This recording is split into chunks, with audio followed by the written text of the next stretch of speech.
Hi, I'm Susan Sady. Welcome to Susan's Cooking School. Today we'll be making a wonderfully versatile pizza dough. To a half of a cup of lukewarm water, we're going to add 2 teaspoons of dry active yeast, and then we'll sprinkle 1 teaspoon of sugar on top of that. We'll give it a gentle stir, and then we'll let this sit until it is nice and foamy. Well, our yeast is ready. As you can see, it's nice and foamy, and this took about 15 minutes. So now we're going to prepare our dough. We have here 1.5 pounds of high protein bread flour. I'm using King Arthur special flour. We're going to add the rest of our ingredients. We have some extra virgin olive oil, 1 tablespoon. I'm adding 2 teaspoons of kosher salt. I'm going to add 1 1/4 cups water. And I'm going to add my yeast mixture I made earlier. Now we're going to mix this into a dough. We'll start in the bowl and incorporate our ingredients, and then we're going to dump it out onto the counter and knead it. If you need to add extra liquid, or if the dough feels too wet and you want to add extra flour, this is the time to do it. Through experience, you'll begin to notice whether your dough has the right proportion of ingredients. On a humid day, you may need to add less water, and if it's dry in the winter, you may need to add a little more liquid. So I've got my ingredients incorporated. Now I'm going to start the kneading process.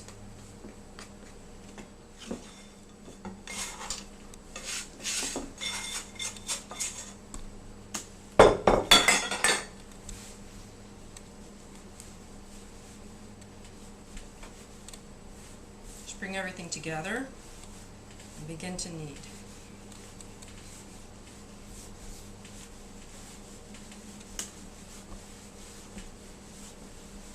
Your dough should become smoother and less sticky as you continue kneading. First, I'm just going to try and incorporate all the bits of dough that came out of the bowl. And as it comes together more, I can actually start my kneading. I like to use a process that applies my whole body weight against the dough by rocking back and forth and kind of pushing and pulling the dough to me. This way it's not quite as tiring, and you can get a really strong knead, which is very important. We'll just continue this until the dough is smooth and thoroughly kneaded.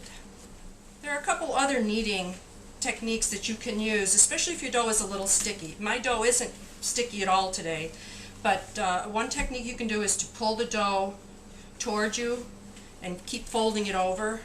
And this will help if you have a particularly sticky dough. And you can keep folding the dough this way with the heel of your hand. This is a more traditional method, folding and pushing. But the dough tends to get a little tight when you do that and makes it a little difficult to continue kneading. So you can alternate back and forth between the 2 different methods of kneading. So you can see this is nice and smooth now. It's not too dry. So we're going to round the dough, and we do this by folding over, bringing the dough together and making a smooth surface along the top that's going to hold in all the carbon dioxide produced by our yeast and get nice and light. So I've rounded my dough. Now we're going to place it right back in our bowl that we mixed it in and cover it and let it sit till it's about risen double. Well, you can tell it's risen. Now one of the ways to tell if it's risen enough is we'll just touch the dough gently and see if the indentation stays. Well, you can see that stayed pretty nice. So now this dough is ready to be divided and rounded. Put a little flour on my counter. Scoop the dough out.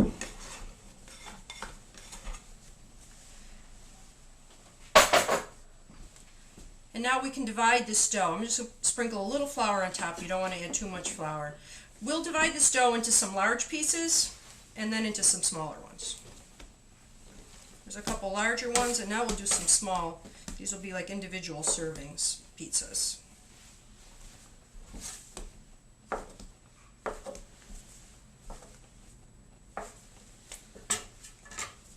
Now for the rounding of these pieces, it's very important because the finished surface will actually be the finished surface of your product. So you want it to have a nice shape, and the rounding process also pushes out the air and makes your dough nice and smooth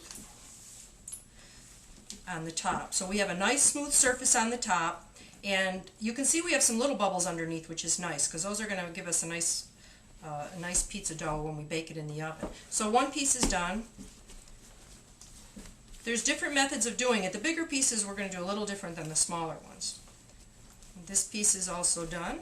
These will make a much bigger one, obviously. Now the smaller pieces we can round in the palm of our hand.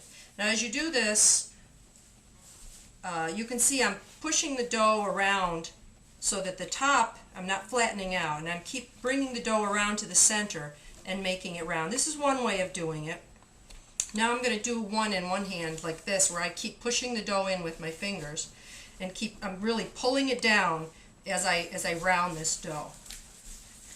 And then I'm just going to pinch the bottom, and that's ready. And then when you get more advanced, you can do two at the same time.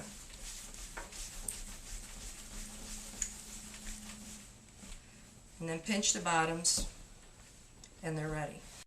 So our balls are rounded. Now we'll sprinkle a little flour over here. Place our balls of dough. Here we have our pieces of dough ready to rise. This will be their final rise before we bake them and stretch them out and bake them. And I'm just going to cover it with a piece of plastic. I'm using a food storage bag that I've opened up to cover these with. We'll just let these rest until they're ready to go, about 1.5 times in size. Okay, let's uncover our dough. It's thoroughly rested and it's risen to about 1.5 times in size. Now we're going to stretch the dough, and it'll be ready to bake. I'm just going to put a little flour on my hands and on the counter. First we'll do one of the larger pieces. Well, the first things I do for a regular sized pizza is I make a ridge around the outside,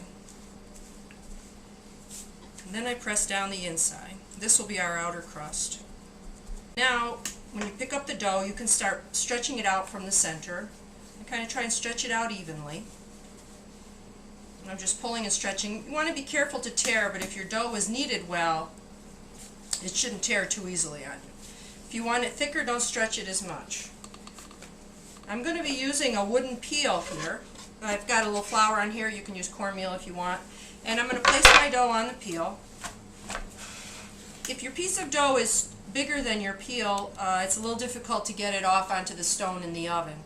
So when you go to put this in the oven, put this on the edge of your stone, just shake it a little bit, and the dough comes right off. So that's it for this big one. We'll put this to the side, and then I'll show you how to do these little ones. Just put a little olive oil in the bottom of this pan and spread it around.